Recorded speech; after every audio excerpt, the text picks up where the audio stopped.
please. Call to order, please. Thank you. It's so lovely seeing everybody here this evening. This is great. Uh, Roll call. Director Scott. Here. Director Jewell. Here. Director Wellman. Here. Chair Stasny. Here. We'll have our salute to our flag now. Thank you. I pledge allegiance to the flag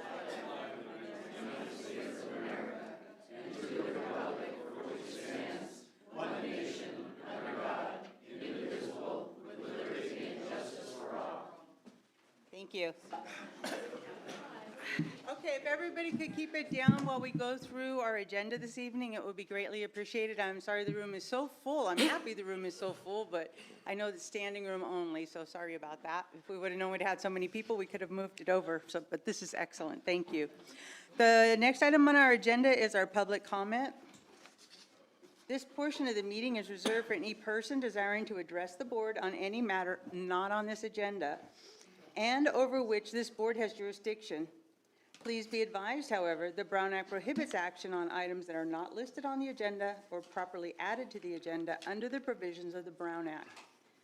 The board members may, however, respond briefly to statements made or questions posed. They may ask a question for clarification or request staff to report back to the board at a later meeting. Also, the board may act to direct staff to place a matter on a future agenda. Speakers are limited to 3 minutes. Please step to the podium and state your name for the record before making your comments. Any public comments this evening? Good evening. Hello, I'm Robert Bowers. Property formerly known as Woodward West, now not yet named. I talked to the new owners yesterday. The sale has gone through. Everything's done.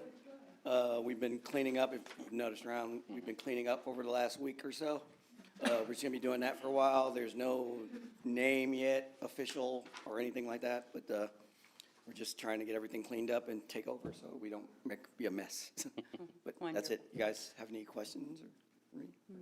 That's it? No. All right. No, thank you for the continued Thank updates. you. Greatly appreciate it.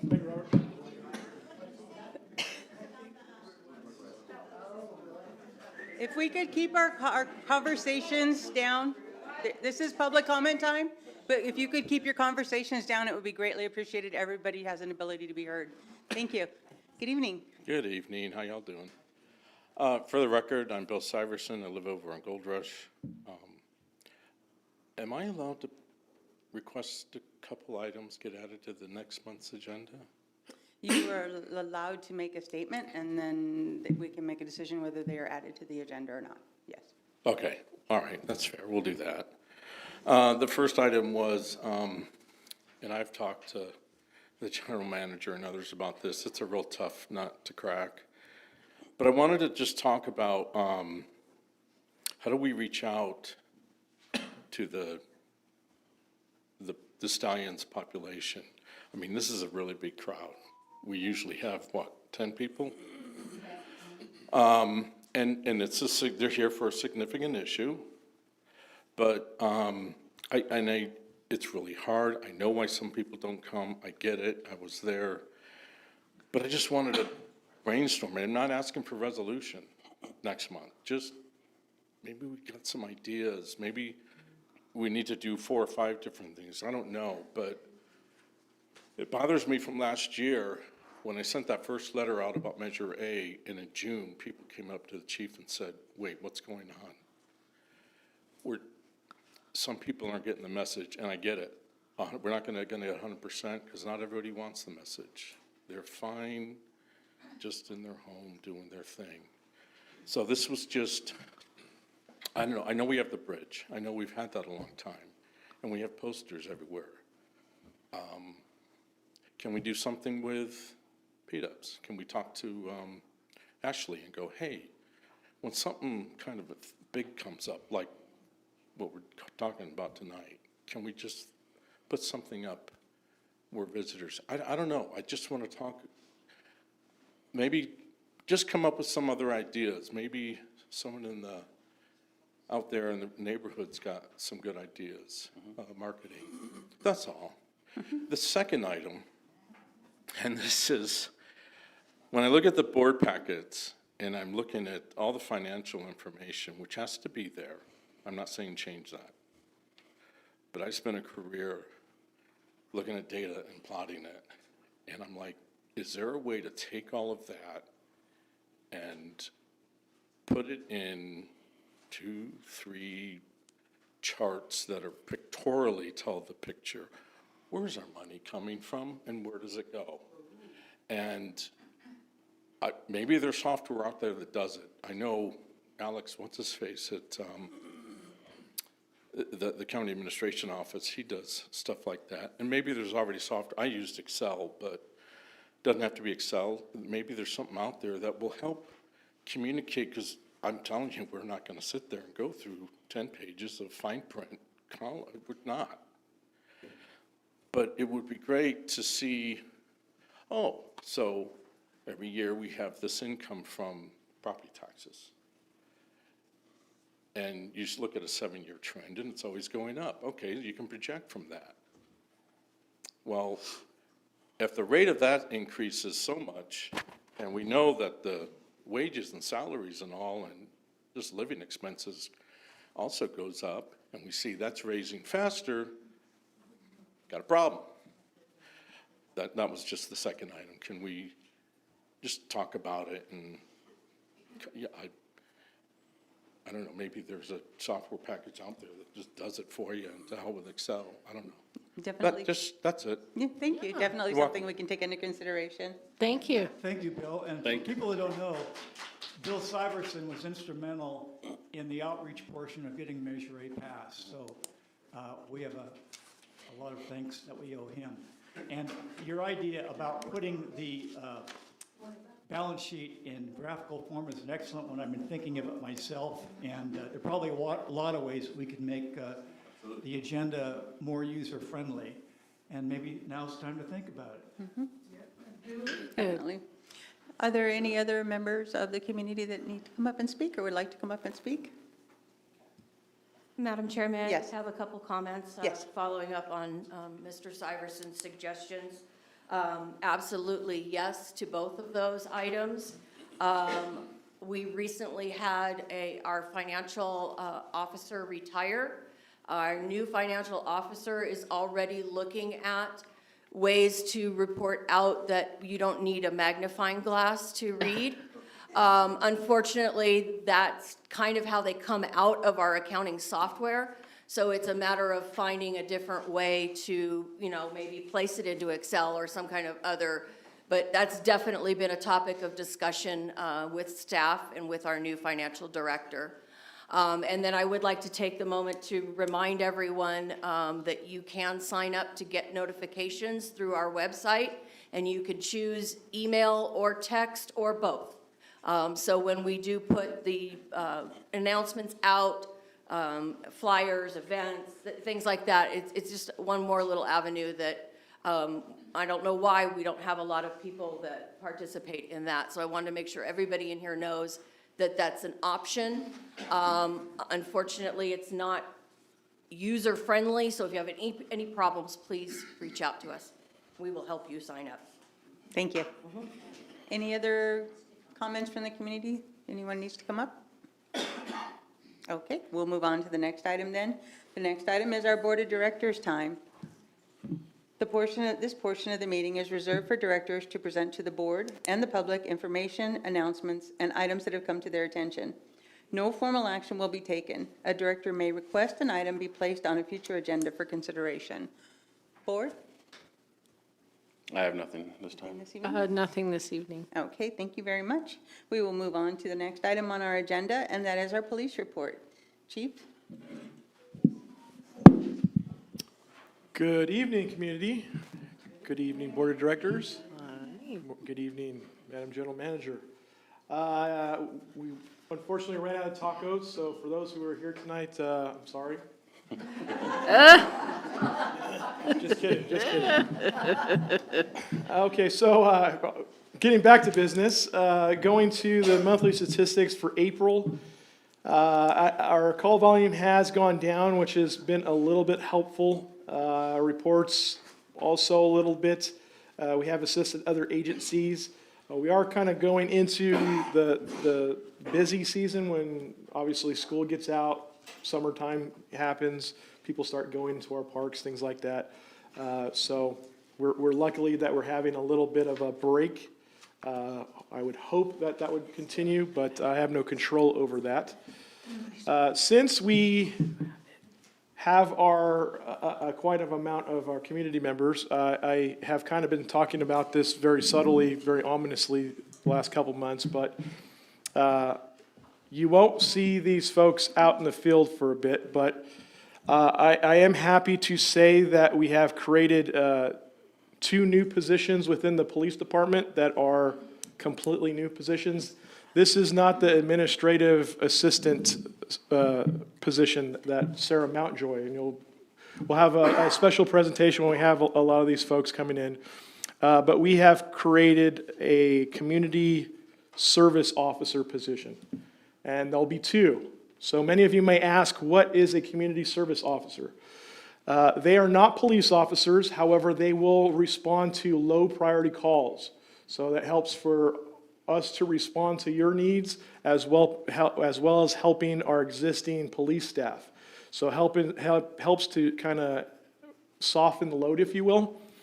They'll be specifically attached to our volunteer groups as well for the assistance as far as some of your needs that you have asked for that we've had in the past.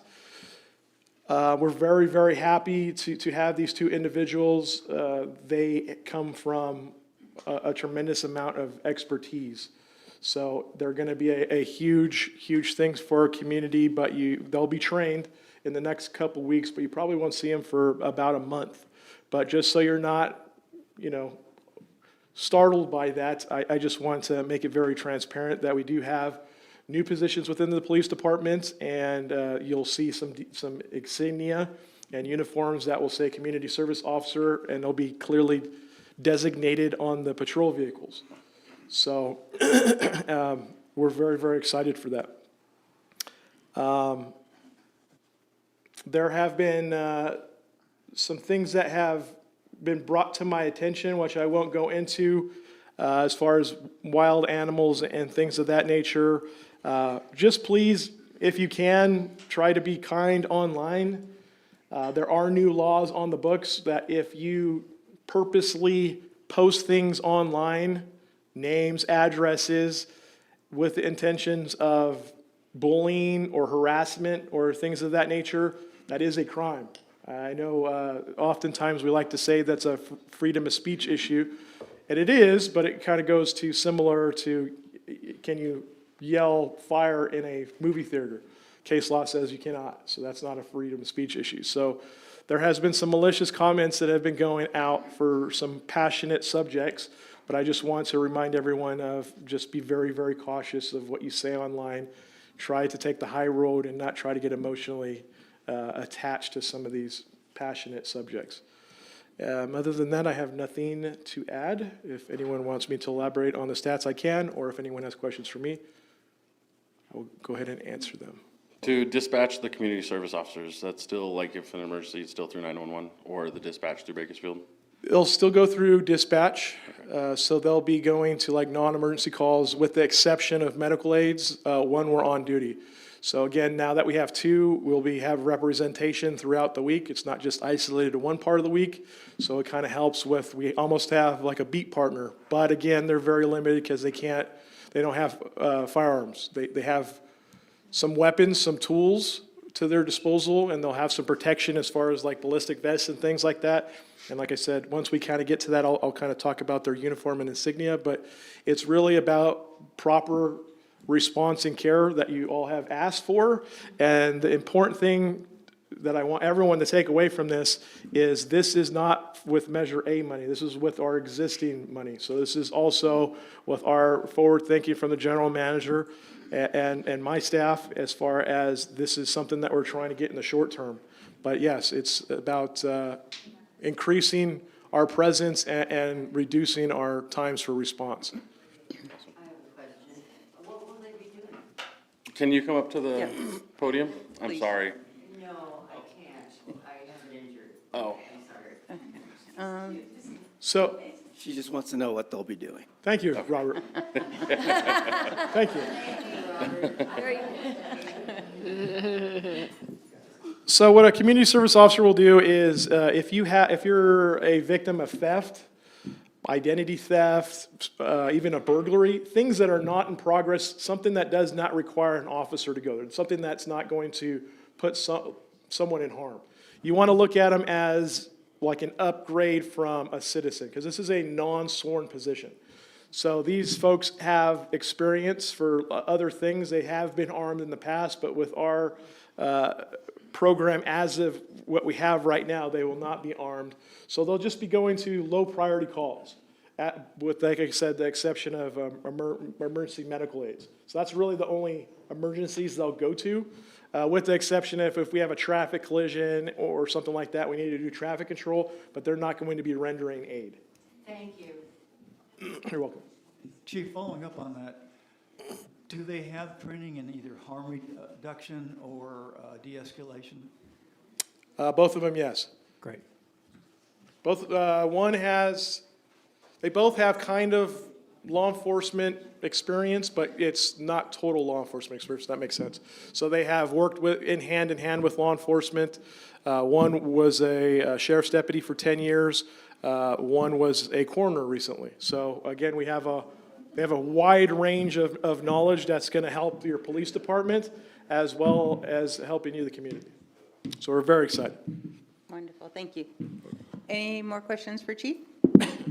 All right, then we need a motion to receive and file. I'd like to make a motion to receive and file the police report. Second. All in favor? Aye. Aye. Any opposed? Motion carries. Thank you. The next item on our agenda is our consent calendar. All items listed on the consent calendar shall be considered routine and will be enacted by one vote. There will be no separate discussion of these items unless a member of the board or an audience member requests specific items to be removed from the consent calendar for separate action. There are 5 items on the consent calendar. They are approval of the minutes for April 21st, 2026 regular board meeting, review of financial reports, approval of checks for April 2026, approval of CalPERS retirement payments, and review of well production report. Were there any items that the board or the agenda would like to have set aside? No. All right, if we have nothing to set aside, we need a motion. I'd like to make a motion to accept the consent calendar. Second. All in favor? Aye. Any opposed? Thank you, motion carries. Item number 8, draft budget for fiscal year 2026, 2027. Discussion of the draft budget for fiscal year 2026, 2027, and approval to publish a notice of public hearing on the budget at the June 16, 2026 board meeting. This is, let's see, would you like to address this, or would you like to go forward? Yeah, there's agenda supporting information. Okay. Would you like me to read that, or? It's fine. Okay. I can go with it. Okay. I just wasn't sure if you had anything you wanted to elaborate on. So the background here is after the years of losing revenue, the district board in 2010 developed a policy in conjunction with Government Code Section 61115 that allows the district to collect monies that possibly would be lost because of ownership changes, individuals failing to pay final bills, and individuals turning their. Madam Chair, that's the wrong ASI. Am I in the wrong one? Oh, I'm sorry. Number 8, please. Oh, number 8, okay, let me start here. Let me do that again. As required by the California Government Code, the board and public are being presented with a draft budget for fiscal year 26-27. At the June 16, 2026 board meeting, a public hearing will be held to hear comments on the budget, and then it will be approved by the board of directors. Electronically, we have submitted to each board member and the public the detailed draft budget, an overview of the budget, and an organizational chart showing employees assigned to their respective departments. Should anyone wish to receive a hard copy of the draft budget, please contact Laura Lynn Wyatt, and a copy will be supplied. If anyone has questions, you may contact Laura Lynn Wyatt, and we will answer these questions prior to the meeting. The recommendation is a discussion of the draft budget and to make a motion for staff to publish a notice for public hearing to be held during the June 6, 2026 board meeting. Any comments or questions? Madam Chair, if I may just Yes. point out a couple of items. You will notice in this year's draft budget, there is a brand-new line item for Measure A. Those funds will be collected on the 26-27 property tax roll. So the district has not seen any funds from that as of yet until those first installments come in. But based on roughly the number of parcels that we have in the district boundary, and assuming everyone will pay their taxes, it's estimated to generate around $600,000 for the police department. So you'll notice that that is a new line item this year in your draft budget. Any other comments or questions? Okay, if there are no further comments or questions, then we need a motion for the draft budget for fiscal year 2026, 2027. I'd like to make a motion to accept the draft budget for the fiscal year 26, 2027. Second. And we also need an approval for the meeting, excuse me. Oh, We need approval for the public, the notice of public hearing. oh, okay. I'd like to make a hearing for the approval of the public hearing. Second. All in favor? Aye. Aye. Any opposed? Motion carries. Thank you. Now we'll go on to what I was reading previously. All right, item number 9 on the agenda is the approval of resolution number 2026-06, authorizing the financial officer to prepare a report summarizing a list of properties with delinquent and inactive charges and setting a hearing date in accordance with Government Code Section 61115.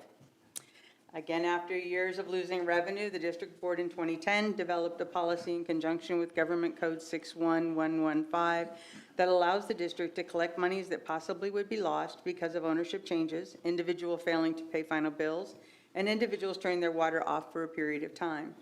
Essentially, the law states that bills for water, wastewater, and solid waste use stay with the property. This allows the district to pursue monies owed by individuals failing to pay a bill, even if those individuals have moved away. The law and the district also allow the district to collect service fees, even if the property owner has requested that the meter be blocked off for a period of time. The thought process is that the district must continue to operate, and individuals not utilizing water for a period of time does not relieve them from the need to pay the service charge. Since the adoption of this policy, the staff has made numerous changes in our efforts to obtain the payments from previous homeowners. The changes we have made have significantly reduced the number of unpaid utility bills, and we will continue to work on resolutions as they arise. It should be noted that the monies placed on the tax bill is not a lien, but simply a charge for water, wastewater, and/or solid waste. The notice has been placed in the Tehachapi News. The recommendation from our general manager is to approve resolution number 202606 and set the hearing date for June 16, 2026. General manager, do you have any additional comments? I would just like to note that this is an annual resolution that's done in conjunction with the budget every year. Okay, any questions from the board or the community? I have a question. Yes. Can you come to the front, please? Thank you.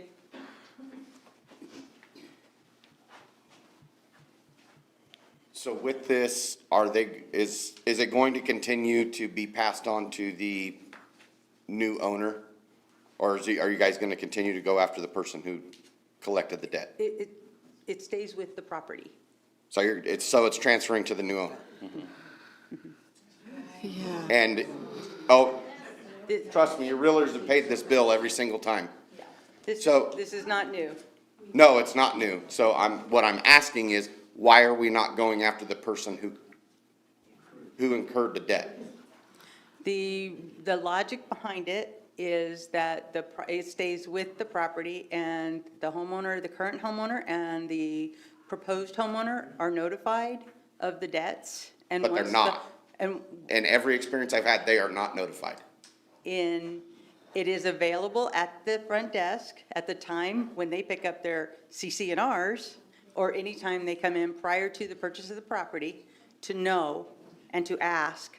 That is the job of the buyer, to ask, and the job of the real estate agent to ask. So it becomes the responsibility of it staying with the property.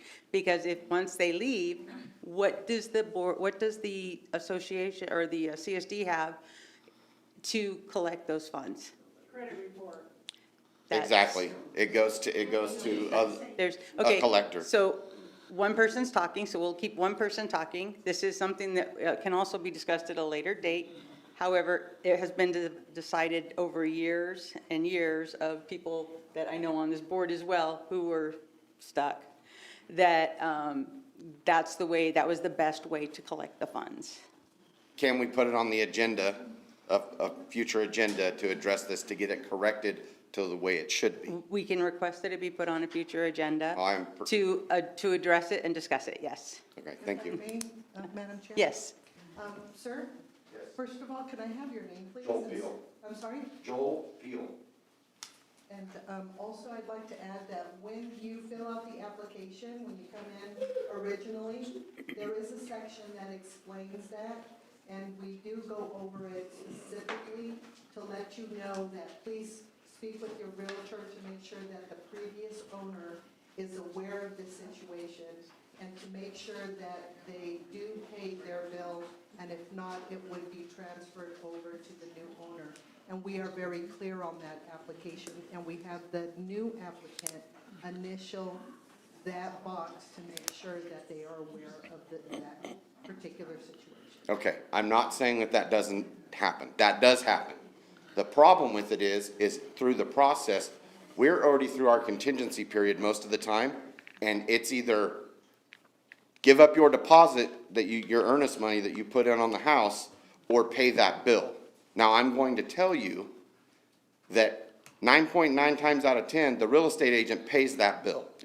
What I'm asking for, I'm not saying you're not doing your job. What I'm asking for is that you correct the process and go after that person and send them to collections. It is not that person's job. If you were to go buy a used vehicle and it had back fees from the DMV, you're not paying those fees. They're gonna go after the person who incurred the fees, right? And they'll go to a debt collector. So I'm sorry, I live in this community, I don't wanna see any money lost out of the budget either. But there's right and wrong. If you buy a car that the tags are not paid, you do pay those fees. Pay those fees. You do not pay the back fees. You do too. Yes. You do not. Okay, we won't discuss that this evening. That's not part of the Yeah. agenda. We can put that on a later agenda possibly. We can ask for that, the board can ask for that to be added to the later agenda. But thank you for your input, it is appreciated. Can I comment? You can if you come up to the front. Just making sure that it's still fine. My comment on this is we need to stop saying this is how it's been done. That's true. Just because something's been done for 100 years, oh, pardon me, sorry. Google was agreeing with me. May I have your name, please? My name is Jessica with one S, last name Grizzle, Grizzle. I'm a high school teacher and very serious in TAT as well. And I'm sorry, status quo is not okay. Yeah, and the reason it was said that way, and I may have misspoke when I said it, is we've gone over this many times in many meetings over the years, and it comes back to the same thing, because that has been in the past clearly how it has been handled in the best way possible. Now, moving forward, if we find another way, always open to finding new ways to do things. I'm just saying, just never use that Yeah, thank you. in your comment. No, thank you for your input. Were there any others?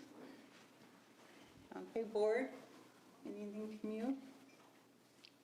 All right, then we need a motion and a second. I'd like to make a motion to approve the resolution number 2026-06. Second. All in favor? Aye. Any opposed? Thank you, motion carries. And if anyone wants to have a conversation, if you wouldn't mind having it outside, because this is being recorded and it picks up on the microphone, so it would be greatly appreciated. Thank you.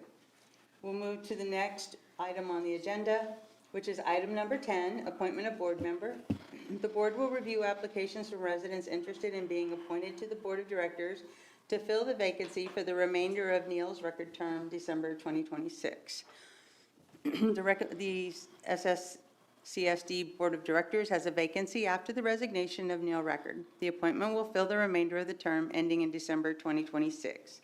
The recommendation from our general manager was to review applications, hear from any candidates present at the meeting, and vote to appoint a candidate as a director for the remainder of Director Record's term. Are any of the candidates here this evening that would like to come up and speak? Before we do that, Yes. I have a comment or a concern about, should we even be appointing this close to the election? Filing is in July and the election is 6 months from now. And might it be more appropriate to have it just go to election and have someone go through the process? I mean, for those of you who don't know me, you know how important that is to me. And it's the reason I'm here to start with on this board is I filed and ran. And there's been nothing but appointments for me ever since. And we're looking at the same thing. I'd like to see people run for election and go out there, commit themselves, so we know they're definitely interested in the job and they've gone through the process. Because this is kind of the thing that's been put before the voters in terms of appointments that have been happening at the county level as well, like supervisor. So it just puts the person who is elected in the hands of the voters, you know, the residents, you guys. I don't know, do we want to consider that, or do we need another person to fill out the next 6 months? We do. Yeah, go ahead. We really can't do another 6 months with being down a board member. We'll only have 4 people for the next 6 months. That can cause problems.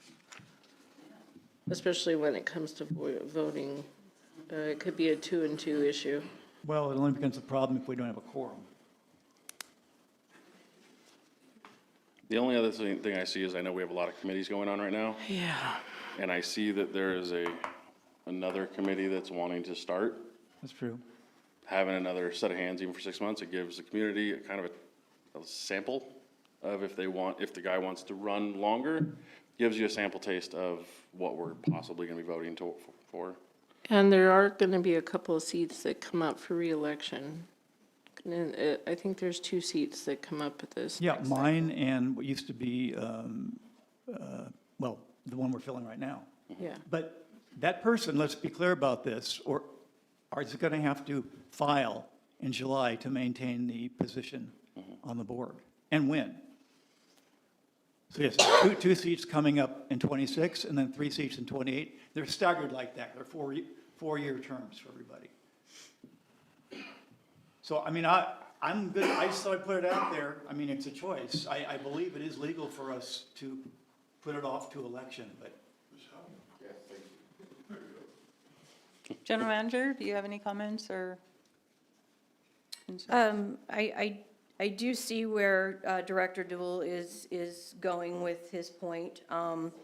And that will be the case regardless of whether you appoint tonight or not.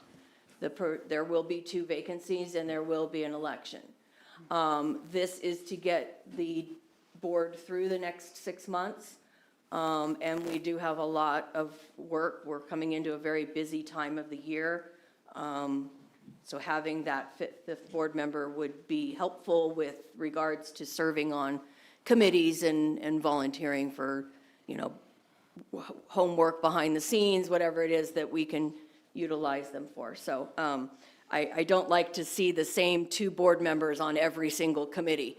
And sometimes when you're down like that, that tends to happen, and it puts a burden on just a couple board members. But that would just be my input. Board? Any other comments or questions No. in the community? Okay, we need a motion or we need a motion to set aside, one or the other. I know you asked if any of them were out there and wanted to come talk. Did anybody that applied want to come talk? William or Yeah, I'm sorry, did Dan. either of the prospective board members like to come up and speak before the vote?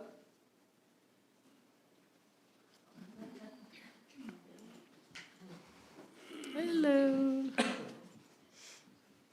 Me again.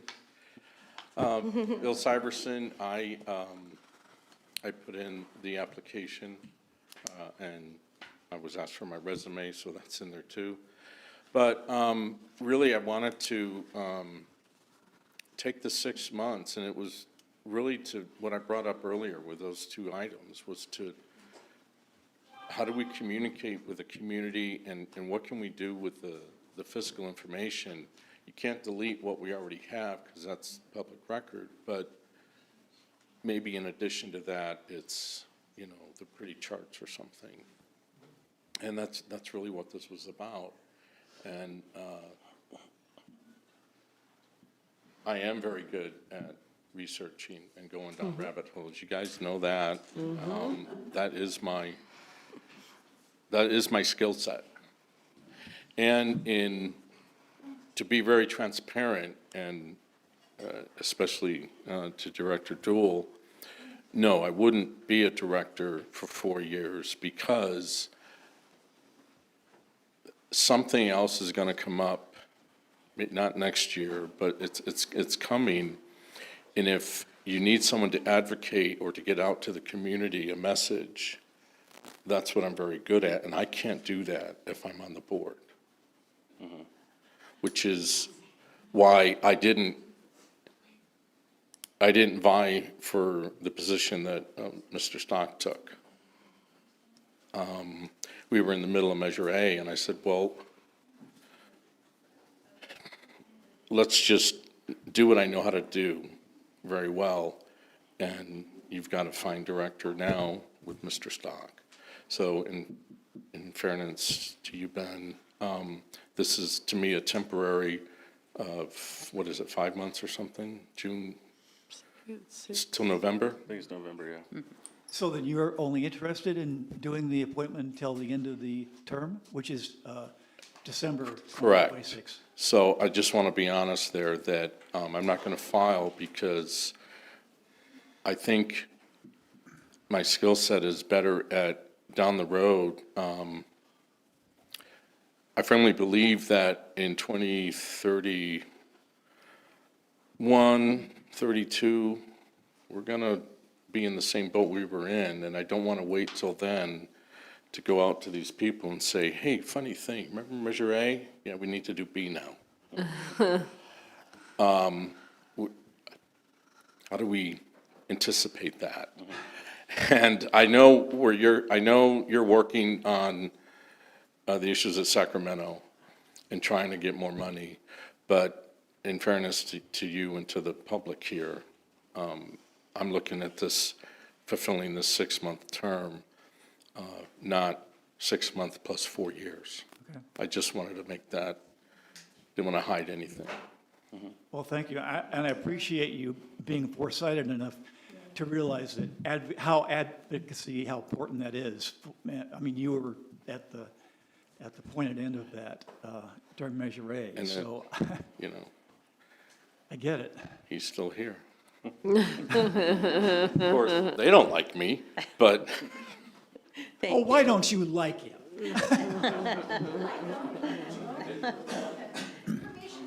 And is Mr. Hammett here this evening? I didn't see him earlier. Dan Hammett? No? See him. Okay, board, have you had the opportunity to review the applications? Yes. And are we prepared to vote?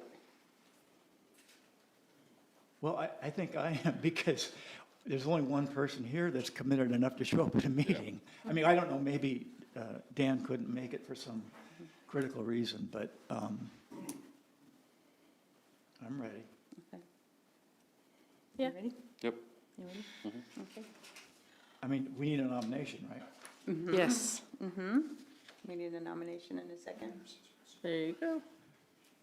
All right, go for it. I will nominate Bill Syverson to fill the vacant director seat. A second. All in favor? Aye? Aye. Any opposed? Motion carries. The next 6 months are ours. Thank you.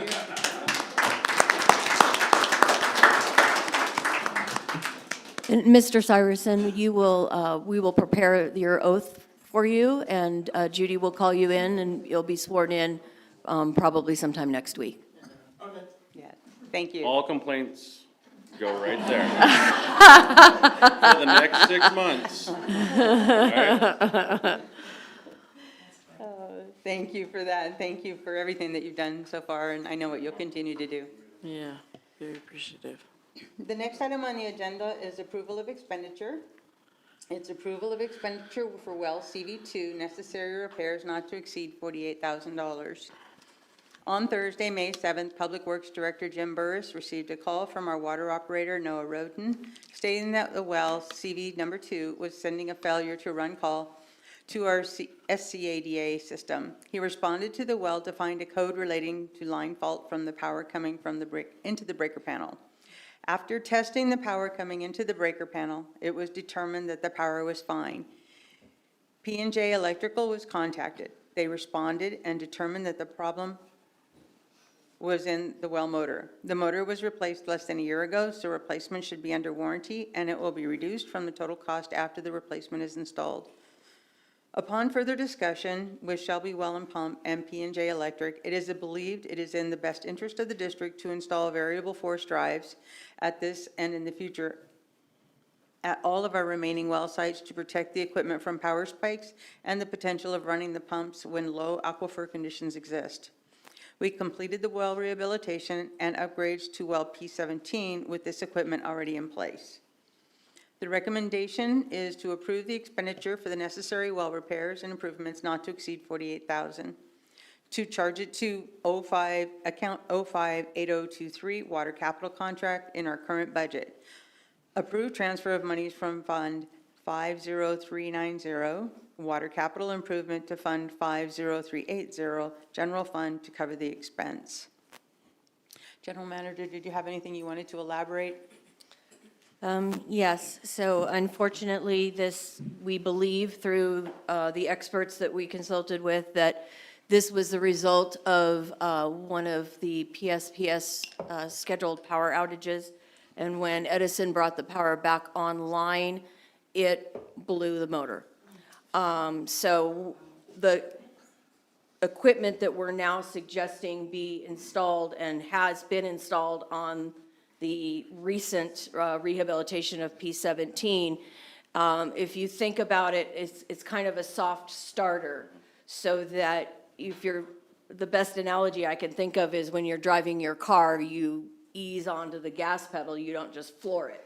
And it has that similar reaction to the motor starting back up again. So this would be preventative down the road. So hopefully this won't happen again. Yes, would you mind coming up? Thank you. One second. Sorry. Thank you. Someone's already coming up, if you wouldn't. We have a Thank you. mechanical engineer coming to the podium. I looked into this, at like 5:30, 4 o'clock today. The other thing I wanted to point out was what the VFDs do is they basically control the speed and torque of the pump. Yeah. When it's 2 o'clock in the morning, we're not using a lot of water here. But without it, the pump's just running full speed and drawing all that electrical power for nothing. It's deadheading.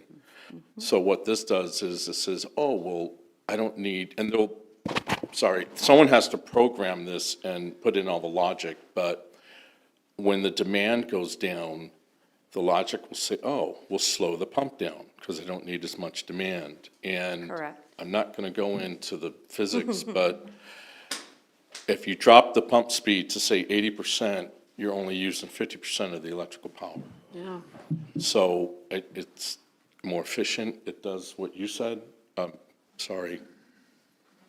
Okay. I didn't mean to point at you like that. That's fine. But yeah, they're expensive, but it's you'll see it in the long run. Oh, yeah. So Okay, thank you. Appreciate it. Thank you. Are we able to recover any costs from SDE? No.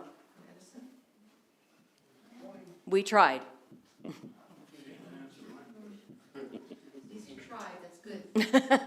Believe me, that was the first call we made.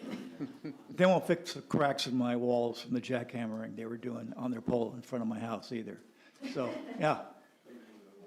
I get it. Were there any other comments or questions? All right, if there's no other comments or questions, then we'd, a motion for approval of expenditure for well CV2, necessary repairs not to exceed 48,000. Make a motion to approve the expenditure for well CV2 necessary repairs not to exceed 48,000. And do the numbers of the accounts. Which are not on the board. It's down there at the bottom. Oh, very bottom. To change it from 05-8023 water capital contract to 50390 water capital improvement fund 50380. Second. All right, all in favor? Aye. Any opposed? Thank you, motion carries. All right, the next item on our agenda is ordinance 138. Ordinance 138 was adopted by the district in 2006. We are to review the ordinance for possible edits, updates, and a draft for adoption will go before the board approval at the June 2026 board meeting. At the April 2026 board meeting, Director Dool asked the general manager to investigate how the district can hold building contractors accountable for safety and cleanliness of their job sites.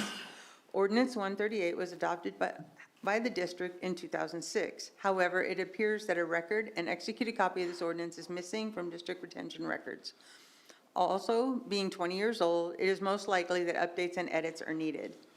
The recommendation from our general manager is to appoint 2 board members to an ad hoc committee to review the ordinance with the general manager and bring an updated document before the board for adoption at the June 2026 board meeting. Any questions or comments? Well, I have a question about the documents. Did they ever go to the county at all, or were they kept here? They don't have a copy at the county?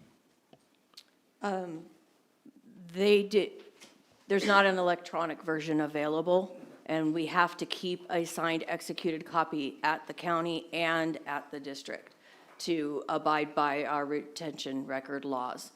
And So neither one was executed that we're talking about here? I wasn't here in 2006, Director. I'm sorry, I have absolutely no idea if it was executed or not. There is no record of it at this time.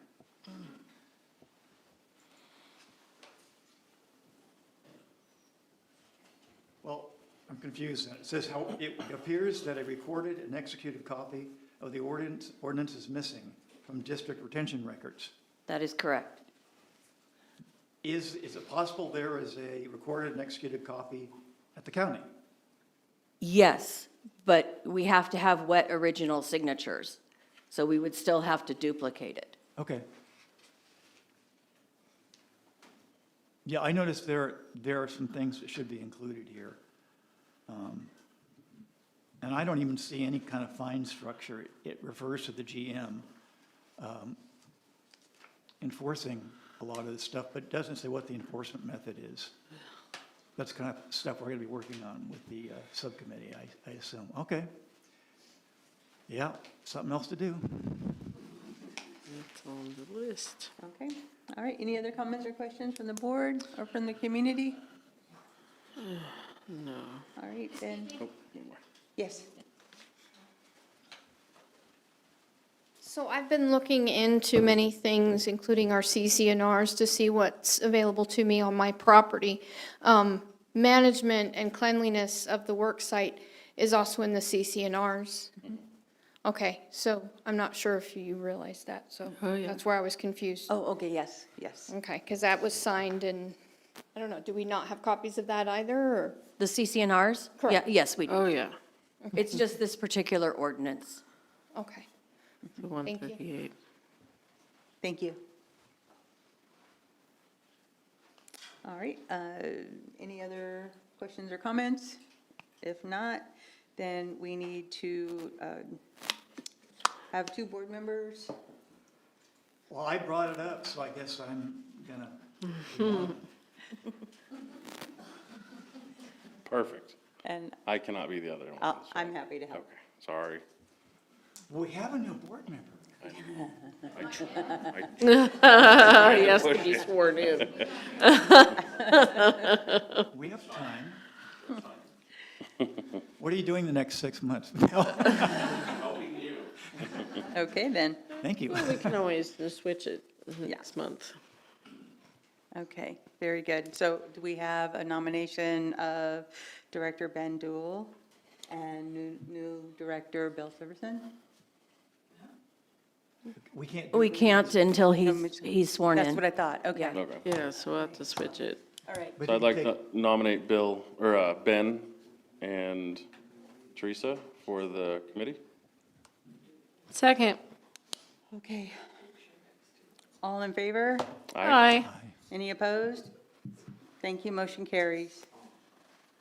All right, item number 13 on the agenda is a request for conditional will serve letter. This is for the board to consider approval of a conditional will serve letter for the proposed Autumn Hills home development previously referred to as Oak Tree Village. Mr. Michael Chapman with Autumn Hills Homes attended the March 2026 board meeting and requested a conditional will serve letter from the Stallion Springs Community Service District. A conditional will serve letter will allow Mr. Chapman to move forward with the County of Kern's tract map application process and a plan approval process. The County of Kern Building and Planning Department has confirmed via phone that it is their process to see a conditional will serve letter from the local utility provider before an application for a new map is accepted. A draft conditional will serve letter has been presented to the board for review. Mr. Chapman's legal and SSCSD legal has approved its content. At the March 2026 meeting, the board asked staff to investigate the statement Mr. Chapman made regarding collection of property taxes with the Autumn Hills Home Project. Homeowners will not own the land. The board asked if the district would still collect taxes and assessments for those homes. The answer is yes. Using a condo complex within the district as an example, attached parcel map, you will notice multiple APN numbers for one parcel. Sample tax bills are also attached so you can see that taxes and assessments are being billed by the tax collector for the APNs within that development. Also, at the March 2026 board meeting, the district's grant application for upgrades to the wastewater treatment plant was still in process. The district has now signed approval from the State Water Resources. It's Water Resources Control District. That's okay. One more. One more back. Thank you. The Water Control Board and that grant has been awarded to the district. The district has until 2030 to complete the project. The district also received a letter in opposition to the project attached. The recommendation from the general manager is to consider the draft will serve letter, meet with Mr. Chapman to discuss the design of the project, and schedule a public comment period, giving the community a chance to learn more, ask questions, and give input about the proposed project. General Manager, would you like to elaborate?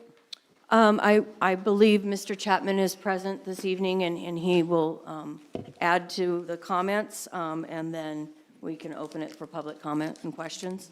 Wonderful, thank you. Mr. Chapman, would you like to come up? Come up, thank you. Hi, good evening, General Manager and Board, thank you so much. Michael Chapin here. So thanks again for having this item here up again. I'm happy to respond to anything else. Congratulations on the grant fund for the project.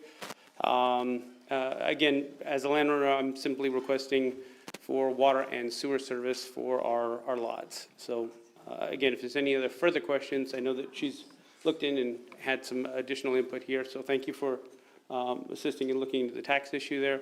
But again, any further items here for me, I'm open to assisting or asking any questions. I'm sure there'll probably be some here tonight. Okay. Board? Mr. Chapin, I was really taken aback at our last meeting when I asked you if you understood where the water in the district comes from. And you asked me to educate you, and I hope I did give you an idea. I've never met a builder or developer who didn't, very first thing, know where his water was coming from. It's California, it's the Southwest.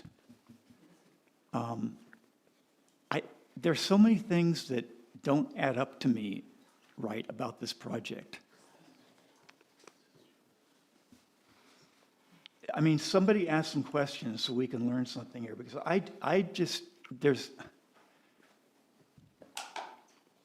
don't understand it as what you're providing to people, if you're not providing them land to own for their houses. Yeah, I mean, it sounds like a mobile home park, maybe? Because, let me ask you this. Are these structures permanently attached to the foundations? Absolutely. Then why isn't the land sold with them? It can be, but it's not considered at this time. It can be. And, hold Hold on, on, guys, hold on, hold on. please don't do that, please. You'll have a time for questions, and we'll do it one at a time, okay? So please don't everybody speak at once. I know everyone has questions, and I'm sure Mr. Chapin is happy to answer those questions. Almost happy. So if we have anyone who would, if you would like to come up and/or stand up so that we can get your questions answered in an orderly fashion, that would be great. So we'll start here. Thank you. Thank you. Can I just, before we get started, does the board have any other questions of him? Or is it just me? No, I have Well, some, it'd but I'm be going to let the good for community. the community to run through. So, okay, please, there's a lot of people in a small room, and everybody should have the opportunity to be heard, okay? And please state your name. So please, state your name and your address and. Thank you. My name is Miriam Cope, and I'm a 4-year resident of Stallion Springs. I'm on Dove Court, and I love my community. Thank you to the directors and members of the board for the opportunity to address you this evening on the proposed introduction of manufactured housing at Oak Tree Village in our community. I note the name change from March 26 indicate that the public boards and agendas now review the tract under its updated title, the Autumn Hills Home Development. I am not opposed to manufactured homes. I'm not opposed to affordable housing options in principle, just this particular project only. I have a deep concern for the long-term fiscal, infrastructural and regulatory implications that this specific project would impose on Stallion Springs. I base the second part of this talk to my interpretation and the of this sole property developer's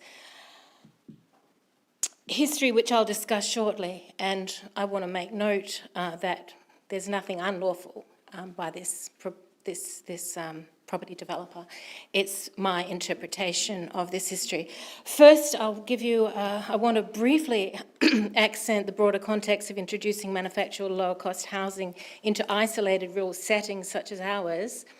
Extensive research on rural Californian communities demonstrates that, yes, they provide short-term affordability, but then they can generate unsustainable demands on public services in remote rural locations such as ours. I could go on in this, but I want to get to two other points. For low-income residents, deficiencies translate directly into barriers to unemployment, prolonged commutes and isolation from essential government services and anti-poverty programs. In short, what may appear as affordable housing solution on paper can over time become fiscal burden that small districts like ours are ill-equipped to absorb, considering this project is supposed to start at 50 homes, I think, and increase from there. I'm not sure about that. In actuality, more concerned by this serious project specifics regarding this proposer himself, this property developer. Public records and just a little of my own due diligence shows that this individual hasn't got any history as an experienced public property developer. His professional background lies in consulting and most recently this solar energy sector through an entity known as Connor Energy Services, which he only filed in 2023. I have this, he was sole proprietor for 10 years of the same company under a different title for 10 years, so I'm not saying he just started this company. It appears to have no documented track record of residential development projects that I've been able to find. I'm not saying he doesn't, I'm just saying I couldn't find any proof of anything anywhere. He confesses to be the sole owner with no investors. He said that with his own mouth at the last, I listened to the entirety of last meeting, and resides in San Diego. His stated plan is that he intends to maintain his own roads on the tracks indefinitely as a self-funded responsibility. This should sound alarming to all, because it is. During his presentation, he was unable to answer some basic questions posed by board members Ben, Steve and the team, including straightforward inquiries about water sourcing for the project. This arrangement leaves the community exposed to significant risk should the venture encounter difficulties. His venture appears designed to shield his other interests while shifting potential remediation costs and maintenance obligations onto Stallion Springs if it all went belly up. Equally troubling is, and the big red flag to me, which I don't understand, is that the proposed homes would operate as a separate entity exempt from the standard Stallion Springs community regulations that govern every other resident in this district. This undermines the uniform standards that protect property values and communal accountability for all existing residents. In summary, this proposal offers no identifiable benefit to Stallion Springs. Again, I have my opinion and interpretation of his litigious history. Again, he's done nothing unlawful that I could ever find, and I don't believe he is an unlawful person. But seeing that we would all be subjected to relying on this one individual, I find it prudent to have an understanding of his litigious past. In October 2012, Mr. Chapin filed personal bankruptcy in the US Bankruptcy Court, San Diego Division, case number 1214147, filing date October 22nd, 2012. That's what I could find anyway. The status of discharged means the court successfully completed the legal process to release the debtor from personal liability for specific types of debts. Specific types of debts is important, which is undisclosed. At this time, his father, also named Michael Chapin, held ownership of the original Connor Energy entity. This is my opinion or interpretation of events based on my research. I'm not saying it's facts, this is my interpretation from what I could find. A clean slate from changing ownership over to himself from his father, who has the exact same name that started the company. Following the discharge, and I am getting somewhere with this, if you bear with me, following the son and proposer of this project operated Connor Energy as its sole president and owner. So then 2023 comes. 2023, he files the company under the new name, Connor Energy Services. He introduced a business partner, Miguel Angel Rodriguez, and changed the corporate address. Under California law, and this is the important bit, a multi-member LLC cannot be seized or liquidated by a bankruptcy trustee without violating the non-debtor partner rights. In effect, he constructed himself, as it were, a poison pill, in case his new guinea pig ventures goes belly up. Speculation, of course, but seeing that we are the potential guinea pigs of his experiment, I felt it necessary to explore. Refiling the company only in 2023 and introducing a partner into new 23 filing is the ultimate defensive move against personal bankruptcy, and it's not like it hasn't been done before. The timing of the partnership, to me, introduced precisely, it's not that it's anything lawful, may I say. He didn't do anything unlawful at all. The timing of the partnership, to me, introduced precisely when Mr. Chapin is entering high-risk property development, appears to have been done to function as a deliberate liability shield. We seem to be his guinea pig in every way. If his property development project goes under and he files a personal bankruptcy, the bankruptcy trustee is legally blocked from liquidating the company out from under him. It functions instead as an experimental venture whose primary beneficiary appears to be this one and only proposer alone. That's it. So I think I've run out of my 3 minutes, but I'll just. You're awesome. Do you mind? So, look, I feel we have an obligation. I'll stop now. I really will stop. But poorer households may not be able to foresee potential infrastructure issues or be able to do due diligence when signing contracts over to a sole proprietor. Just so many hundreds of households, they think, oh, great, I've got a new home. and then they don't foresee these issues down the road. So I therefore respectfully urge the board to deny this proposal. I also strongly encourage every resident to review the full video recording of the developer's presentation so that each of you may assess these matters independently. Our community deserves developments that enhance rather than jeopardize our long-term stability and shared standards. In short, this pet personal project appears to be his first experiment. Might be wrong, and we are his guinea pig. Let him do it somewhere else. Again, a big red flag is that the homes on his track will not be subject to the same rules and regulations as the rest of us. Thank you for your time. Thank you.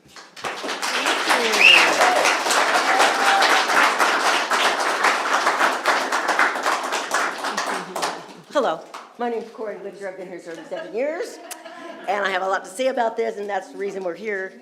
Yeah. Corey Witcher, Witcher. I love how wing put.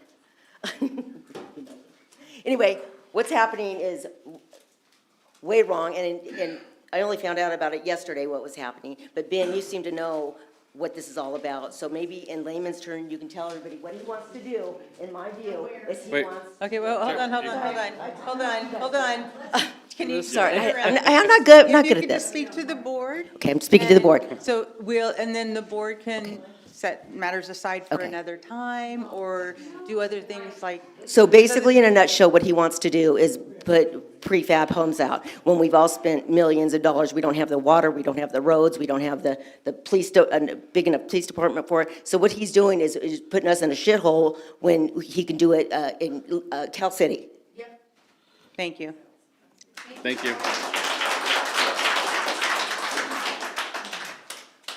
Hi, my name is Richard Stuvenel. Do you need my address? Your street address, yes, thank you. Oh, okay. Oh, yes? Yes, thank you. 17990 Bold Venture, across the street from that big empty lot. Thank you. With our gangster deer. Mr. Chapin, I'm going to assume good on your part. That being said, you're here to make money. Yes? Yes. You won't be selling land to these people. But these modular homes, which can be lovely, when I was a kid, were called mobile homes. So you're opening a mobile home park, yes or no? Not a mobile. Okay, they're not gonna move, you're renting land. They're completely different. We spent thousands of dollars. Okay, To redes- I mean, educate me, how are they different? Please, yeah, absolutely. In a So, nutshell, In a nutshell, if you look at any of the elevations that were shown here and the time Yeah. it's spent with the factory. Yeah. Redesigning these homes. One brief, yeah. You want me to show you here? So Sorry. if you look at from what you've said, I mean, a trailer park or a manufactured home or, mobile home. First off, these aren't mobile, they're permanent foundations. They're Understood. set. If we look at what if you were to look and tell me what a trailer park home, you can think of it, it would be maybe an aluminum siding, it would have a aluminum carport, it would be a single or double wide that would look, these have none of that. If we look at, if we all walk outside this building and we look at the elevation of this building, there's gonna be a rock facade, there's gonna be wood slat siding that's on this exact building that we're convening in. Every single one of the homes here has the exact same elevation. Where it's next to resort that it's next to has a river rock about 3 or 4 feet. Our elevations have river rock in elevation and also have the wood siding. The elevations are completely the same. They're pit set. These have attached 2-car garages. How many mobile homes, trailer parks, RV parks, whichever you're calling it, have 2-car garages attached? None. You won't find it. The design that we've gone through to make sure these look and complement the community are way beyond what you're gonna see. If I showed you just a picture of this, you wouldn't say that's a trailer park or a trailer park home. I'm gonna stop you since this is my 50 Yeah, minutes. please. I understand the semantics, but the people are buying a house on property you're gonna own and rent it to them. Similar to a condominium, correct. Or, what else is it similar to? Raise your hand. Mobile home Okay. park. Hey, listen, I'm if you're welcome to make comments, but please don't, I'm sorry. okay? Because everyone needs to be heard. and You're it's- right. It's good I've that been everyone is inspired by heard. the theater of. I understand, and. So going back to this question, I have questions, because I didn't hear about this until 2 o'clock. So I wish the board had a better way of informing us other than Facebook. Okay, well, regardless, even if he's running through yelling, the wife told me. So, we know why you won't sell the property, because you'll make more money up by raising the rent. Got it.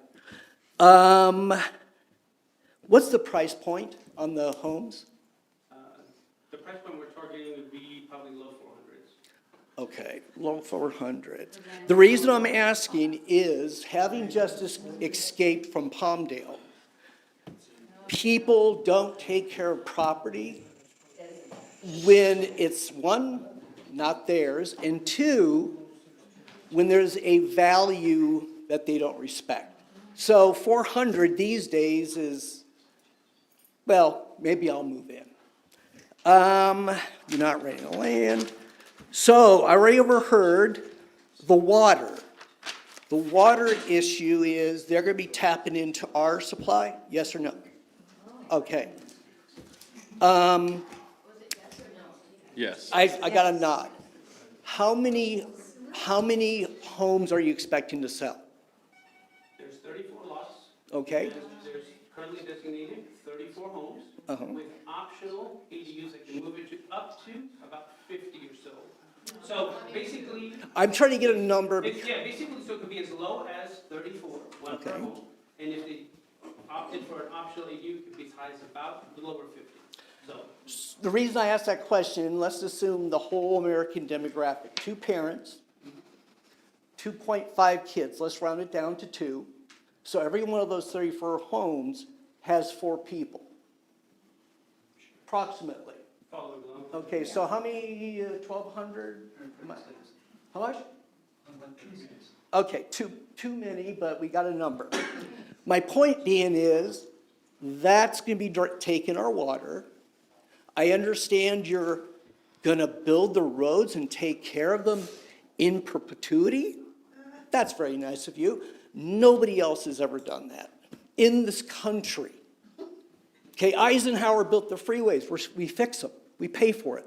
So I don't think anybody believes you on that. So you're taking our water, are you gonna have septic or sewer? We connect it to sewer. Okay, so you guys have sewer, but I don't. But you're taking our resources. Just checking. Will they have natural gas or propane?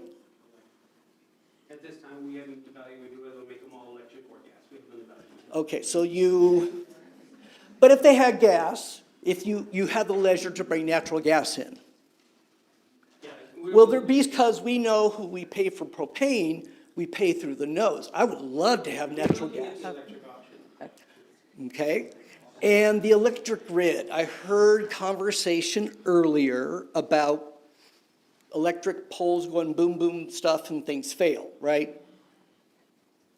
It appears we have a very fragile electric grid here. And you're gonna add, how many people again?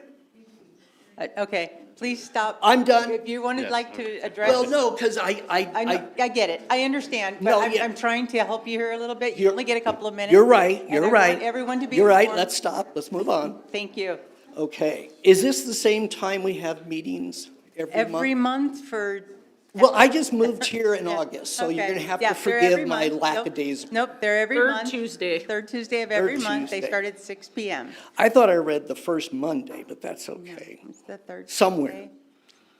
All right. It's always on You the will be site. seeing me from now on? Excellent. Oh, I Good. will, you thank just We're say so that. glad. Okay, so, oversight Yeah, it is, that's what I'm trying to. of all people. Margaret Thatcher. I actually heard you say 15 minutes, it's only 3. Somebody asked about oversight of the project, oversight of all the stuff. I'm gonna leave. I'll hang around and we can all chat. I'll stick around as long as you guys are quick. Also, real quick, for the people that want to see, he did a very, very thorough, excuse me, Yeah, guys. please. He did a very thorough presentation 2 meetings ago, which is posted on YouTube. He went over a lot of the questions that you guys do have if you just want to recap. He did go over a very, guys in the back, please. Would you mind in the back, please? Because we keep asking politely, and we'll have to stop the conversation if we can't hear the conversation, okay? The conversation is for everyone, so please, okay? Give everyone their due respect. Thank you. All right, thank you. And Bill again. You said you were reading it, and I couldn't read from back there, but you said something that kind of really threw up a red flag for me, and that had to do with property tax. We each, I presume, each of the folks here, and I know you do, we have a home, and we pay property tax. 1% of that property tax, which is $3-ish thousand, comes back here into our coffers. There's about $50 for police, and there is a new $275 a year that comes back specifically for the police. We're gonna have another 35 homes come in, and maybe I misheard, but those new 35 residents are going to pay property tax like the rest of us. Yes. 1% of their parcel value, their home value, along with the 50, the 275, and there's a third item, and I forget what it is, but they're paying that. Correct.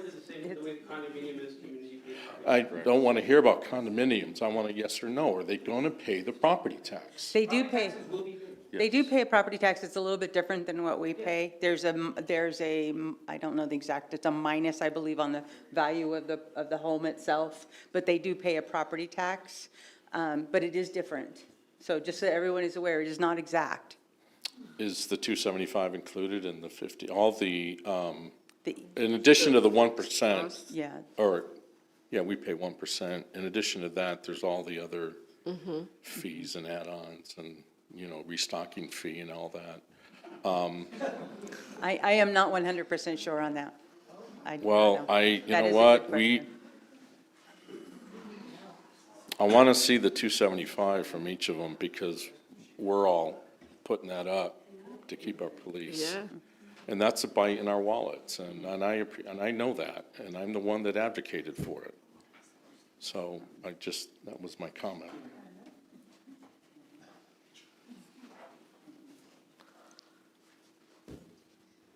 Well, good afternoon, and honorable directors.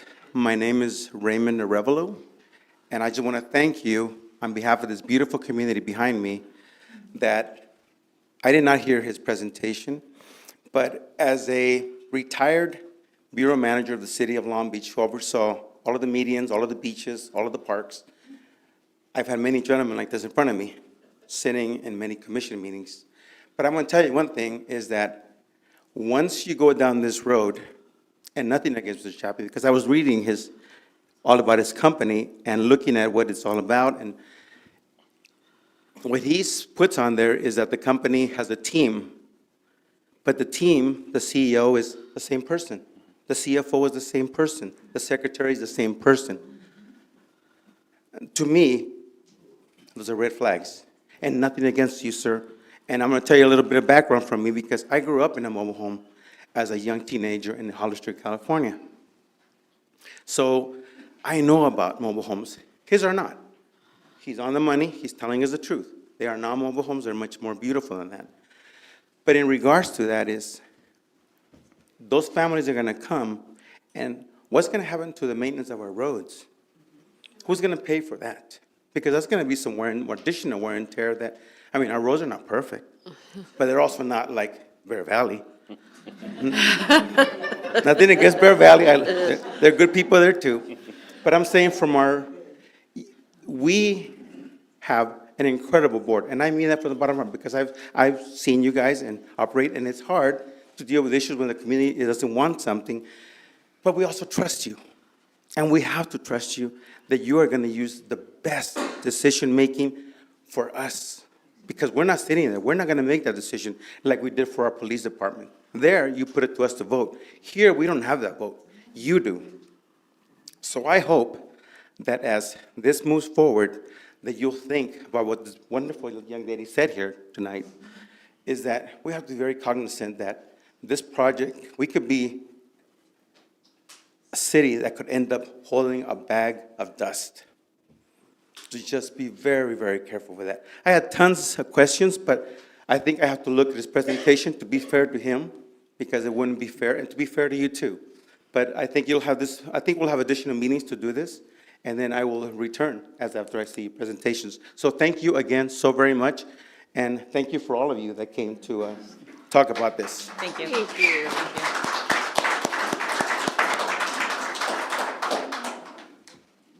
Marilee Hill, Santa Anita. I have one question for Mr. Chapman. Why is the principal address of the corporation located at 28681 Stallion Springs Drive, which is identical to the address of the Stallion Springs Resort, when you state that you are the sole person that is running this thing? Watch the video, I mentioned, yeah, if you watch the video, I am in contract to purchase this, contingent on us getting the Will Swift letter. So when they asked who's gonna be responsible, I said I'd be the sole person responsible for this entire development. I'd be the only person, but I am contracted to purchase this from Mr. Poe. That's why that's exists. But that's not the address of your project, sir. That is, The same identical address to the resort. we are, because it's being filed with him as first, and I'm buying this all from Mr. DeVos. Correct. Thank you.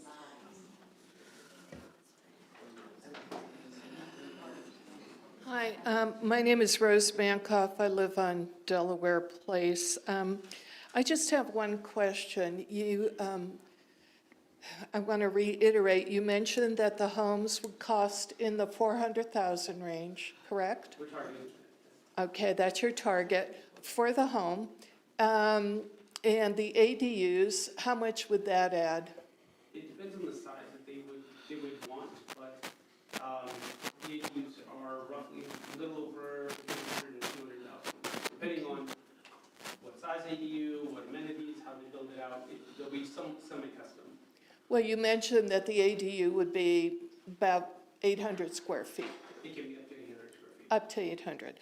Okay, what is the land lease amount for these properties? We haven't released the land lease amounts yet. We haven't determined them yet. Okay, you haven't determined them yet. Okay, my experience in looking at some of these properties in Arizona, et cetera, they can be anywhere from $1,000 to $1,500 a month. A mobile home park, manufactured home park, can be $1,000 a month. I know here in Tehachapi, it's probably $400 to $500 on some of them, but I'm just curious as to who's going to be buying these at that cost.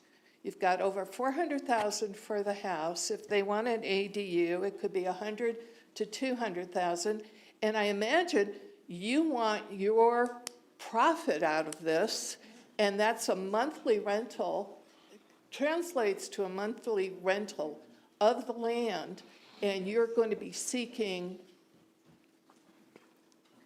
well over $1,000 a month.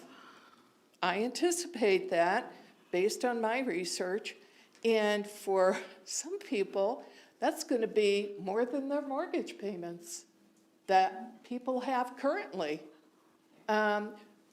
here.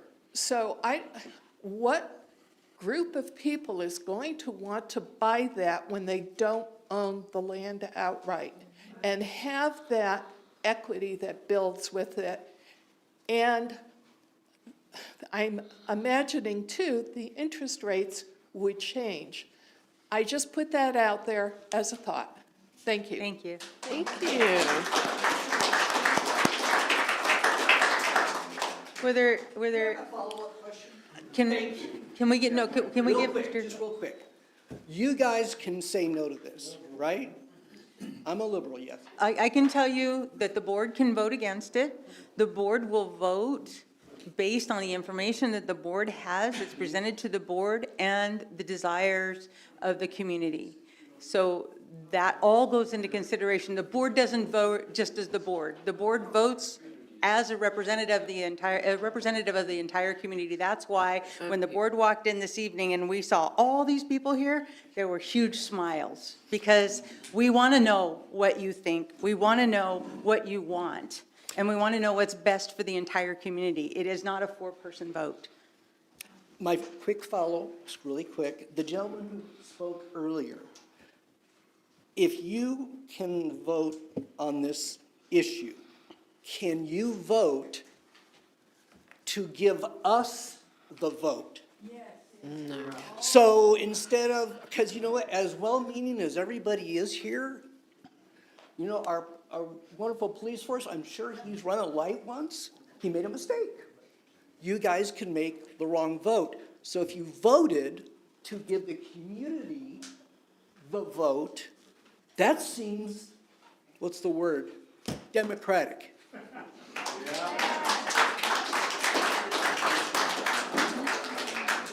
Yes, come on up. Good evening, Board. My name is Larry Chamberlain. I live on Stallion, St. Andrews Drive since December of '21. I have a question for the Board. May I ask the Board a question? And may I ask you too? This is open to everybody present. What is the benefit if you have a personal opinion or a financial decision or opinion?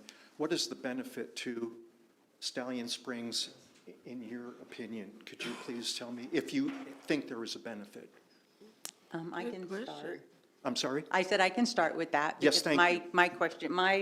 My questions and my opinions have not changed since the last meeting that we had. I still do not believe that there would be enough information that was provided to the community and to the board to say without doubt that this would be a benefit to our community. I have not seen that personally. You have So doubts? I have doubts. Thank you. I have doubts in regards to the things that the first woman brought up, which I brought up at the last meeting, which is in regards to the experience and how long the person would own the project because they were the sole developer, how many projects they've done in the past. Those questions of mine have not been answered yet. So as a member of the community, that's how I feel. As a board member, I am going to continue listening to what the community has to say, and I'm going to continue listening to what Mr. Chapin has to say. And if there is enough information out there where it appears that it would be in the benefit of the community on a long-term basis, that would make a decision on my vote to go one way. If I don't have that information brought in a timely manner, then my decision would go another way. Clarify what you mean by benefit to the community, A benefit please. to the community would be, it would bring value. You're putting in a leased land property next to a golf course, should be one of our best amenities that we have, that they are working towards making a viable thing for us again. Is that going to benefit us, or is that going to be a detriment? When you say benefit, you're talking about a physical property. Is there a financial benefit? Is That's there where a I'm getting- financial benefit? I don't know. Okay. Will it bring up property values, or will it reduce property values? Copy that. I Thank you don't so know. much. Laura Lynn, do you have any comments on that personally? Whether you see a benefit or not as the general manager? I think there's a lot of unanswered questions at this point.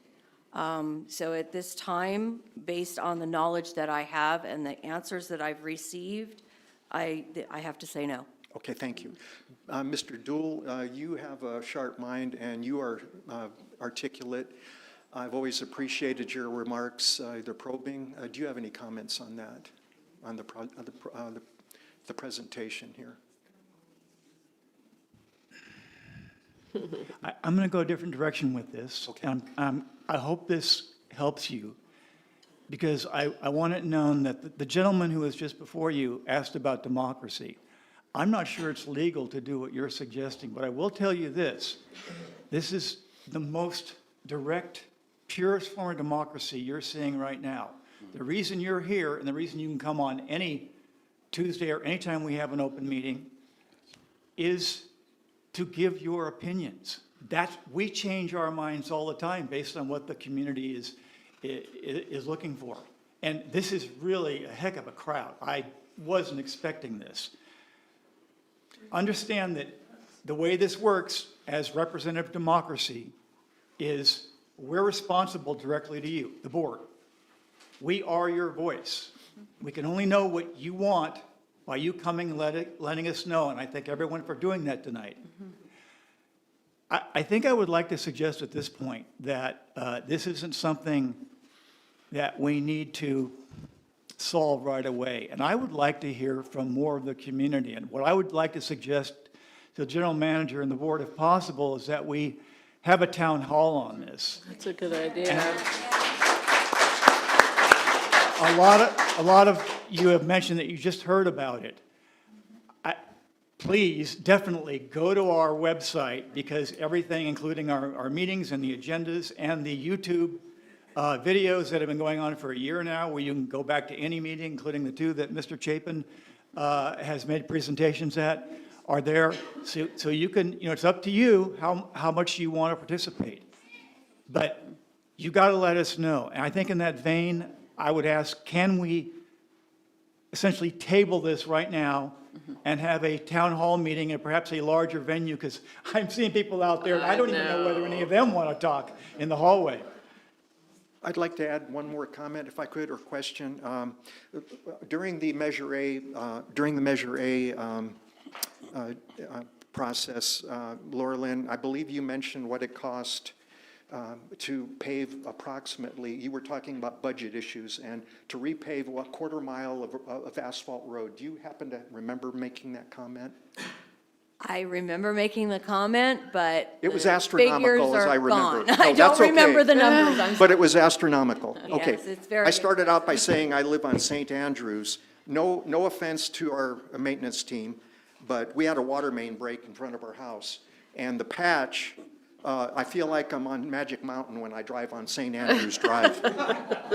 Again, I love the maintenance crew. I wave every time I see them. I love the men. They're doing a great job. But if we cannot maintain our current roads, what makes us think that when we do more development, we're going to maintain those? I'm pretty upset at the condition of our roads. And like you said, I know they're expensive to maintain. But that's the end of my comments. Thank you. Roads Thank is you. a huge issue for any community, and everyone from Bear Valley to cities and counties, everyone's dealing with this because they're so expensive. We can't pay for it. I'd like to remind everybody that 2 years ago, 3 years ago, we did have a measure before the community, and it was soundly defeated, just for the roads. And that's how we work here, by the way. It's all, our infrastructure is pretty much everything a city has except for fire, that's county, but everything else we take care of ourselves. It's all in buckets. So when we do a Measure A for the police, that was a fantastic response from you guys. I couldn't believe it. A landslide, great. The year before, we tried it with roads and didn't get very far. Now, maybe it wasn't approached in the right way. Maybe we need to do it again. We do need to do it again, because that is probably going to be our most expensive item that we keep having to revisit every few years. And it's sealing and it's repairing, and at some point it's going to be, repaving as well. And I think maybe that's what we're looking at next, is repaving. So, yes, I guess it's not going to get any cheaper to live in Stallion Springs, unfortunately, and that hurts me especially. But we have to do this, keep this, have these measures approved by the residents and all of us, because we're residents, we're same as you, in order to make this place work. And I'm pretty proud of the way it's working right now, I gotta say. I don't see anything else working any better. And again, this is direct democracy right here. There's no one above this board. Take a look at the hierarchical chart in the agenda, in the budget section. We're at the top. General manager, police chief, under us. Their teams under them. You have a problem, you come to the meetings, or I'm not suggesting you, we talk to you, we all talk to you whenever you want to talk to us. We take that on when we, run for these offices or are appointed. And I just hope you realize that we're here to solve problems, and we got a lot of them. Thank you, Director Dole. Thank you. Yes. Lynetta Ashmore. Yes. I'm a Realtor. I live on Hialeah, and my question is, do you have the plans already sketched out and everything? You have a set of plans? We do. And what year are they dated? What year they needed? They've been here on the office, for the past 2 years. Okay, so then it's an older plan, so then it's not gonna be all electric. You can hook into, the gas or propane, because the new current rules are only electric, through Edison. My only concern is sewer. And then my suggestion is if you decide to give him a will-serve letter, can you do a partial will-serve letter on certain pieces to see what your product looks like and see if you continue, because they are doing that in the city. And just for your benefit too, we had actually talked about this, behind the scenes with the district and even what's coming and available here. So even as part of what you've heard of the conditional Wilson letter, it's actually staged. And so it's not like, hey, you've got access to 50 lots, build them tomorrow, they're going to show up tomorrow. It's actually phased over several years. So just like you said, you'll see a few come in, you'll see how they work, and it's staged over years. So it's nothing that's going to impact Okay. the very next. And you do realize the insurance cost? You do realize the insurance cost with this homeowner's insurance? Yes, I pay $6,200 a year. So you need to factor that in. I mean, they're asking questions, it's crazy. 400,000, well, who can afford $6,800 a year for homeowner's insurance? So there's lots of things that I didn't watch your video. I haven't been here. This is my first time. There is a development that went across that Laura Lynn's well aware of from the Lutheran Church. Kind of same thing, a local Stallion Springs residents did. It was 55 and older community. Same kind of concept. Community grounds, community grass. They paid a monthly service fee, like an HOA fee, but I don't feel that you should not follow our own rules. You can have your own set plus our rules. So that's all I have to say. Thank you. Thank you. I wanted to remind like you guys need reminding, remind the guests here. I've heard some questions about what is the financial benefit to Stallion Springs. It's going to be the property tax. I know that someone has got the golf course, and he's working on getting that revised. And let's just say a year from now, next summer, he's going to have it all done, and we're going to have golfers here from everywhere coming to play golf, and that's great. And they might go to P-Dubs and buy food, or to Evans gas station, Papa's House. They're doing all that commerce. We don't get a piece of that pie. Yeah. We get nothing from the sales at P-Dubs, Evans, or Papa's. We get nothing. That. Right. And this came up with the Measure A, and I just wanted to remind my fellow residents, I don't golf, but it sure is, I know golfers, and I know they'd love to come and play golf here, and having another 35 homes here is just another 35 homes. It's another 35 sources of the property tax, but it's also, I don't want to say drain, that's the wrong word, demand on police, roads, the sewer, or whichever, water. So, trash. I didn't even think of that. So I just want to remind everyone, it doesn't matter how many, you get 1,000, 2,000 people home, families moving in. We don't get a piece of the taxes generated Right. through our businesses in Stallion. That was it. Thank you. Thank you. Okay, thank you. I would like to give Mr. Chapin the opportunity to respond to some of this. There's been quite a few people, and yes. Appreciate it, and I'll be brief. I just wanted to at least respond, because I know there's maybe some misconceptions here too. Okay, if we could give him the floor and keep our conversations down, it would be great. So I'll try to at least do my best to address on some of the things that I wrote down here. So benefits to having some of this in the community. I'd say that fiscally, one of the things, we've got over $500,000 of water and sewer fees that are going to be, once this is developed in, that $500,000 comes back to the district for improvements. So those are money from our permit fees that go through all this process.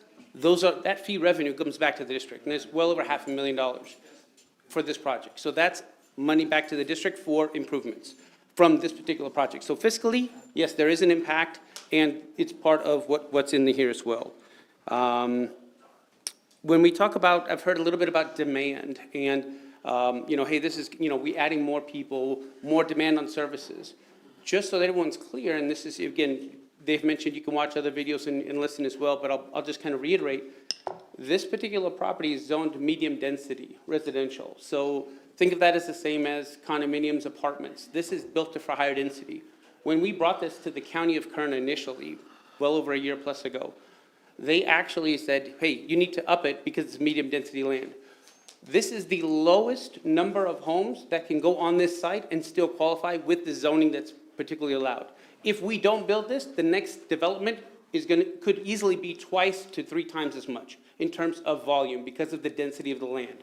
We actually had it lower and the county wouldn't accept it. They wanted it to see more, so we met the very minimum of what medium density land development could look like. So in terms of, hey, this is a big impact, it is the lowest impact that would, because of the zoning on the land. So just kind of in perspective, hey, this is an impact, but it's the lowest compared to anything else that could be developed on medium density zone land. So just in a comparison, I did hear some personal things about myself here. My dad's name is Charles. My dad's name is not Michael. He's been dead for a long time. So again, there's a few things that are just probably Charles as well. Charles? He does go by Charles. That's his middle name, yes? Yes, his middle name, but his first name. Is Clifford. Okay. Yeah, Clifford Charles Chapin. You can look him up. He's been passed away. He's a veteran. He served. He's in the Army. You can look that one up too. I know you mentioned a litigious history. I don't think I've sued anybody ever. I don't know, I heard the word litigious history. I don't sue, I don't have a litigious history, so I don't know if that follows me or if that just was said, but just to clear the air, I don't have any recollection of suing anyone here and don't have any plans. Can you please Thank let you. Mr. Chapman? I appreciate that. Yeah, let Mr. Chapman I appreciate that. speak. So again, and just to reiterate, I'm happy to attend the meetings, any additional information that the folks want to have. This has been an ongoing kind of a back and forth between the county, the district, and what you're seeing here is kind of a culmination of what we believe could add value in terms of its design and the features in saving the oak trees and building these homes within the community in a staged approach so it doesn't impact the water or sewer services. And again, by adding, at full build out, we're well over $500,000 in impact fees to the district that should allow for additional improvements for district services. So when we look at what this brings to the community, it brings the lowest density possible with the impact fees coming back. So again, just wanted to share that. Again, I'm happy to be available even after the meeting. If folks have additional questions, I'll be happy to chat with anybody who needs to speak with me. Thank you. Thank you. Thank you. Thank you so much. Okay, can you, if you have a question, can you, wait, excuse me, can you please come up to the podium if you have a question? Thank you. Hi, Joni. Joni Clark, Pinehurst Place. I have a question which may have already been answered, maybe not tonight, but before. Our sewer system is struggling. And I saw in the board packet that we've applied for a grant to improve the sewer system. Yay, that's great. But will that come in time to support this? Or will it be enough to support this? Just a question. And what happens if this gets developed and the grant's not approved yet? Those things go so darn slow. Sometimes take years. Definitely something to take into consideration, yes. Thank you. Thank you, thank you, Joni. Thank you, Joni. He said medium density. What are Excuse the me, sir, can you, dimensions of the lots? sir, can you please say your name and Ron your Kerr. address? Thank you. What are the dimensions of the lots, each lot? They vary, but I can probably look them up for you. But yes, in terms of density, it's basically dwelling units per acre. throughout the county to find low density, medium density, and. What size are the lots? Yeah, I mean, I don't have the exact size of the lots on. It doesn't say either. Ron, while he's looking that up, what is your last name? Terra, Terra, excuse me. Thank you. So, because you have, I understand So I'm 30, looking at one here that's like 60 by 163. There's another lot here, 64 by 200. So we've got about 64 by 200? 60, that looks like about 12. 1,200. What does that come to? About 13. 12,000-ish. All right, so you got approximately 30 acres you have there, right? Thank you. That would help. Approximately 30 acres you're working with? I think we had it in the bullet packet, about how many acres. Yeah, and again, the acreage is on the developed side, yeah, so we had it on our. So what's the potential, Yeah, well, go ahead. what's the potential for building on 30 acres at that size of lot? What is the potential? Well, you know, you've got 30 acres, you could put 3 houses on the, more Well, the than 3 houses potential would on be- that 1 acre, easy. Well, the potential would be like an apartment complex that you could go, It's gonna- that's the potential. If you're saying, what's the potential? Well, that was just my question, something. Sure. Thank you. Okay. At this point in time, with as many questions that have been asked and so many that still need to be asked and not answered yet, as a board member, I'd like to make a proposal to reiterate on what Mr. Dool said and to schedule a town hall meeting so that Mr. Chapin can answer some more of the questions that he's been presented this evening that he didn't have previously. Anyone who would like to see the previous meetings can watch the previous meetings on YouTube and be informed, and then come with questions to a town hall meeting so that everyone can have a chance to answer, you know, to get their questions answered, okay? Because I know there were a lot of questions that people only heard about this yesterday. Some people only heard about it day before yesterday. Some people are just taking information from today. Some people are taking information off of Facebook, and they're not getting everything. So I'm hoping that possibly we could make a motion to set the ordinance ruling aside and to have a town hall meeting in the very near future for the community. Is that something that we could do? You said ordinance? To set this aside, right? The request for The request the for the, will serve. the request for the will serve. for the will serve. Sorry, for the request for the will serve. Set that aside and request a town hall meeting so that the entire community can have the opportunity to refresh themselves on what's already been said and to answer any other questions that need to be answered. Okay, so since I asked that we do this, I'll make the motion that we table the will serve request at this point and set up a town hall meeting in the future to be determined by general manager. I second that. And Mr. Chapin, are you okay with that? Okay, thank you. All in favor? Aye. Any opposed? Thank you. Motion carries. Thank you, everyone, for all of your questions and concerns tonight. They're greatly appreciated. Can we save it for the town hall meeting, please? Can we save it for the town hall meeting, please? This is a quick pertinent question. It's pertinent. Okay.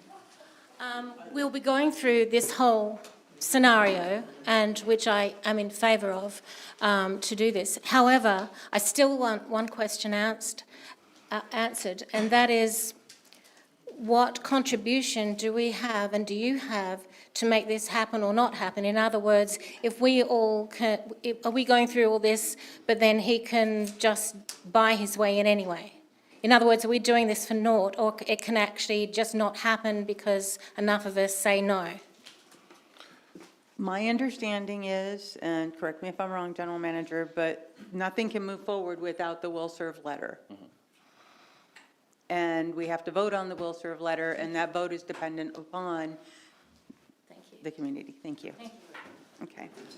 So I'd like to say one thing real quick, just for the people that are here, because our meetings are not usually this large. This is not the first time we've stopped a developer or anything like this that a lot of people have no clue about. And we have sat and we have listened to countless hours of people trying to bring these types, not this type of development, but cell towers, all sorts of things. And we have fought to keep this community what it is. The more involved you guys are, the more informed you will be. The fact that you guys only heard about it yesterday, it's been over a year of you coming down, doing your presentation. 2 months ago, he was here doing a very large presentation. Be involved. Follow the CSD on Facebook or on the bridge or wherever, because this isn't the first time somebody's tried to come in and develop Stallion. And there has been ones in the past that have slipped through that we couldn't because we just didn't have enough. So please show up. It's important for the community. It's a small community. We need the support of the, like, when he was here last time, I voted prematurely. I said, no, I'm not in favor. I shouldn't have stepped that soon. I spoke on what I thought was on behalf of the community. Doing the town hall is a much smarter way to go. I shouldn't just speak like that.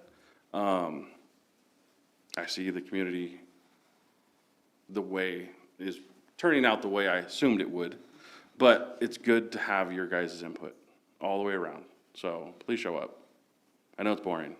Please show up. It's 1 day a month. Join committees, please. Thank you. All right. Okay, so we'll move on to the next item on the agenda, which is our, well, excuse me, there's a little bit more, so if you wouldn't mind. Thank you. We're going to move on to the next item on the agenda, which is our committee reports. Thank you. If you could give the courtesy to the next agenda item, that would be greatly appreciated. Thank you. Excuse me. Thank you. All right, the next agenda item is committee reports, and the first item is the Measure A Committee. Measure A Committee, do you have anything to report this evening? We do not yet. We're hopefully getting a few meetings started somewhat soon, so hopefully. Okay, and do the CC&R committees have anything to report this evening? No, we didn't meet. We will soon, hopefully. Okay, thank you. So we have nothing to file and report this evening. All right, the next item on the agenda is always my favorite, our general manager's report. Thank you. Wow. Good evening, everybody. Very nice to see all of you, and look forward to the town hall meeting. I'd like to kind of duplicate what Director Stock had to say. We want to hear from you. We want you to ask questions. We want you to be informed. We're here 10 hours a day, Monday through Thursday. You can email through our website. It's very simple. So please communicate with us. We definitely want to hear from you and, give you the factual information. So my general manager's report for this month, there's been a lot of media coverage regarding California Senate Bill 707. It is a major legislative overhaul of the Brown Act. For the first time in history of the Brown Act, there are significant changes. It modernizes open meeting and teleconference requirements for local agencies, and it goes into effect July 1st, 2026. The law strengthens public participation through expanded remote access, audiovisual requirements, and enhanced community outreach. For eligible legislative bodies, it imposes strict requirements on cities, counties, and some special districts. You have to serve a population of over 30,000 people as a special district to qualify to this mandate. So the Stallion Springs Community Services District is exempt from SB 707. But the board, yes, yes, there was going to be a lot of work involved. But I think the board will notice that Jason Garza, our IT professional, is sitting in the back of the room this evening, which is unusual. Because even though the district is exempt from 707, there were a few things in there that we discovered, and we kind of talked amongst ourselves with staff and said, you know what? Even though we're exempt, that's not a bad idea. We should do that. Yeah. So Jason is running a test tonight. We won't electrical tape the camera to the wall in the future. We'll be a little more professional than that, I promise. But we're doing a test run, so we will be making some changes. Very specifically, we had a lot of audio issues on our YouTube channel. There were some delays, it would cut out, things like that. So 707, even though we're exempt, thank goodness, it kind of prompted us to step it up a little bit. So I wanted to share that with the board. On May 9th, staff from our auditor group, Nigro, came to the district office and conducted their annual pre-audit. No red flags were found, and they will be presenting to the board at the February meeting, our annual audit. I attended the Regional Park and Recreation Management meeting representing Stallion Springs. And for the audience that doesn't know, that is a meeting for all of the communities in the greater Tehachapi area, managers of their park and recreation department. And Tehachapi Valley Recreation and Parks started this. It is a monthly meeting, and we all sit at a round table and we collaborate. We talk about our events so we don't duplicate each other, step on each other's toes if we're doing a fundraiser. We don't play the same movie in the park in Golden Hills, Stallion, and Bear Valley. We switch it up. And it's proven to be very, very productive. And we've come to work together wonderfully. In fact, there were a couple of events in Golden Hills and the city of Tehachapi both that were rescheduled based on conversations that happened at this roundtable. And in respect for Stallion Springs and our Horsepower Havoc car show coming June 20th of this year. It's our second annual, and it is a fundraiser for equipment for our police department. Last year it was a huge success, and we're doing it again. We've already got 18 cars registered. We've got the live band, we've got the food trucks, we've got everything coming. And when I talked about that at the meeting, one of the other organizations went, oops, okay, we need to move something so that we don't have an event on the same day. So it's a wonderful collaboration. What was the date? June 20th. Second annual Horsepower Havoc car show. Horsepower Havoc. The Public Works Director, Jim Burris, and the wastewater treatment plant operator, James Pack, and I toured the city of Tehachapi's wastewater treatment plant. The city's staff was nice enough to spend over an hour with us going through the operation of their plant. And as you have heard by now, we did receive a grant to purchase a piece of equipment to upgrade the sewer plant called a screw press. And a screw press helps the liquids and the solids separate in a more efficient manner. This is a game changer when you're talking about the cost of disposal. The disposal has to go to Taft, and they charge you by the ton. So if the drier we can get it, the lighter it's gonna be, and it's gonna help not only with the efficiency of the plant, but the cost of that disposal. So, but we did get the grant, but it is a long, difficult, complicated project, and we have until 2030 to complete it, according to the guidelines of the grant. So they were nice enough to show us their facility and how their screw press operates. So that was wonderful. I want to thank the city of Tehachapi for that time and effort. I hope the community has noticed we've started a lot of beautification projects, small beautification projects throughout the district. We had a lot of deferred maintenance, a lot of our pump houses, bus stops, outbuildings at the sewer plant, things like that. I don't think they had ever been repainted. They were looking very bad. So we started with the well houses that are right at the entrance of the community here. And they're a nice green with the kind of a tan trim. I think they blend in beautifully. They do. And you will see that theme go throughout the district. All of our outbuildings, bus stops, all of that will match.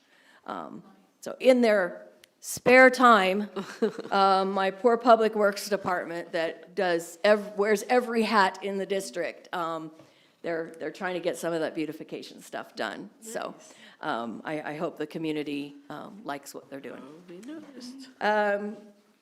The swimming pool. We're trying to get the swimming pool ready and open for the season. We had some tiles that we needed to replace. It's always a project every year to get it cleaned up, get the chemicals balanced correctly. It takes several weeks just to prepare for it to open, but the Park and Recreation Department is very busy hiring lifeguards. If you know anyone that would like to be a lifeguard, please, please send them to the district. We cannot open the pool without lifeguards. That is law. So we need lots of them. So if anybody wants to be a lifeguard, please come and see the district. And that's my report, unless anybody has any questions for me. Okay, thank you. Very good. Board, do you have any questions? Community, do you have any questions for our general manager? Can we request a change of name of that machine?